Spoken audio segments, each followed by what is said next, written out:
नमस्कार, माझं नाव प्रकाश संजय नाईक. मी इथलं गुरु आत्मनमधला एक रहिवासी आहे. या गोष्टीची जाणीव किंवा एक भास आम्हाला लागली होती. त्यावेळी आम्ही केडीएमसी मध्ये संबंधित अधिकाऱ्याला ऑलरेडी पत्रव्यवहार करून ह्याचा निषेध आम्ही ऑलरेडी दर्शवलेला होता.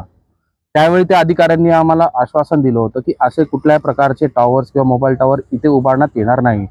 पण तरी कोणाला विश्वासात न घेता इथल्या रहिवाशांना किंवा इथल्या आजूबाजूच्या सगळ्या राहणाऱ्या सिटी पार्क मधल्या येणाऱ्या लोकांना कोणाला विश्वासात न घेता सर्वात मोठा मुद्दा या अर्जामधला यांच्या अटी शर्तीनुसार पॉइंट नंबर 13 याच्यामध्ये उल्लेख आहे की रेडिएशनमुळे होणारा त्रास हा नागरिकांना न होता या मोबाईल संबंधित इंडस टॉवर लिमिटेड कंपनीने याची काळजी घ्यावी. पण याची काळजी न घेता एकदम तुम्ही बघाल की 100 मीटर 200 मीटर 20 मीटर 50 मीटर अशा अंतरावर हे मध्ये एकदम रस्त्यामध्ये हे मोबाईल टॉवर उभारण्यात येत आहे. तर या मोबाईल टॉवर उभारण्यामागे या अधिकाऱ्यांचं किंवा या कंपनीचं काय साध्य आहे की लोकांना त्रास देऊन लोकांना हानी होणं हे ह्याच्या मागे सर्वात मोठं कारण आहे का? आम्ही याचा निषेध करत आहोत आणि इथे टावर नाही झाली पाहिजे हे या संबंधित अधिकाऱ्यांना आमची विनंती आहे.